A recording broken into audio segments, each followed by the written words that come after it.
सिंध वासियो सिन सूफ़िन जी सिंध में जेका जुनूनियत जी मज़हबी जुनूनियत जी बाहि लॻी आहे, उन बाहि ताज़ो उमरकोट में डॉक्टर शाहनवाज़ कुंभर जे वजूद खे साड़ियो ऐं सिंध जी रूह खे तड़पाए छॾियो।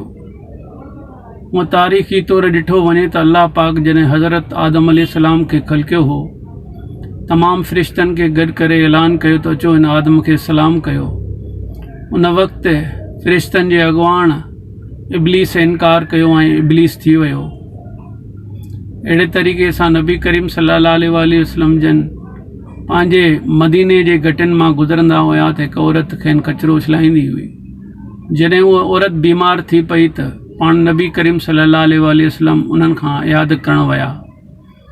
टियों वाक़ियो इस्लामी इहो आहे त मौला अली हिकु जंग में हिकु काफ़िर खे क़त्लु करे रहियो हो। उन वक़्तु उन मनूस मौला अली जे चेहरे मुबारक ते कुझु कचिरो उछलियो। उन खां पोइ मौला अली खेसि छॾे ॾिनो।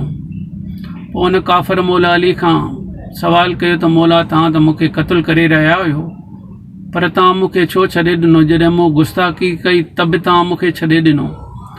मौला अली फरमायो त हुन वेल आउं तोखे अल्लाह जी रज़ा तौरु क़त्लु करे रहियो हुउसि, पर तो जॾहिं मूंसां बदतमीज़ी कई ऐं मुंहिंजे वजूद सां बदतमीज़ी कई त उन में मुंहिंजी अना शामिल अची वई, उन करे आउं तोखे छॾे ॾिनो। हूअं बि ॾिठो वञे त हीअ जुनूनी माण्हू तड़ियल शैतान जो हिकु रूप आहिनि। उन्हनि जे शान में डॉक्टर शाहनवाज़ खे बेटा ॾींदे ऐं कुझु सिटूं लिखियूं आहिनि, हाज़िर आहिनि। मुला तड़ियल आसमान खां शैतान थई, बणिया जे इंसानियत लाइ आज़ार थई, जंहिंजो दर्स फितनो ऐं ज़हन फ़सादी आहे, जंहिंजो दर्स फितनो ऐं ज़हन फ़सादी आहे। ख़ुदा त जोड़ियो आहे जहान मोहबत लाइ, पर कई धरती हिननि ख़ुदा जी, पर कई वादी ख़ुदा जी हिननि तंग आहे। धर्मनि जे धोखे में हर पल कन पिया अंधा ज़हन कलूर, थी न ख़तम करबला, थी न ख़तम करबला अञा फ़तवाउनि जी मूर, थी न ख़तम करबला अञा फ़तवाउनि जी मूर। लकुम दीनकुम वलिय दीन, कयो ख़ुदा हुकुम क़ुरान में ज़रूर, पर की नथा मञनि शैतान मलूल मूर।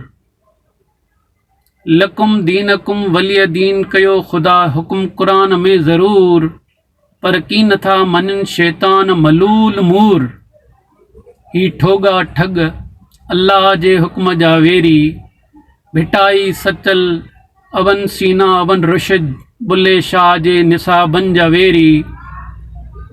फितरत जे रमज़न जा गाफ़िल, फितरत जे रमज़न खां गाफ़िल, आसमान जे अज़म जा वेरी। ज़मीन जे रूह रक़्स जा वेरी, कमीणा कहारी त ॾिसो, अॼु उमरकोट में लाश साड़े पिया खिलनि, यज़ीद बणिजी पिया बहकनि, वठी लान तूं अब्द ताईं पिया टहकनि, वठी लान तूं अब्द ताईं पिया टहकनि। मुलासी ताईं इमदाद वहशतुनि जा अबशार थई, बणिया जे इंसानियत लाइ आज़ार थई। मुला तड़ियल आसमान खां शैतान थई, मुला तड़ियल आसमान खां शैतान थई।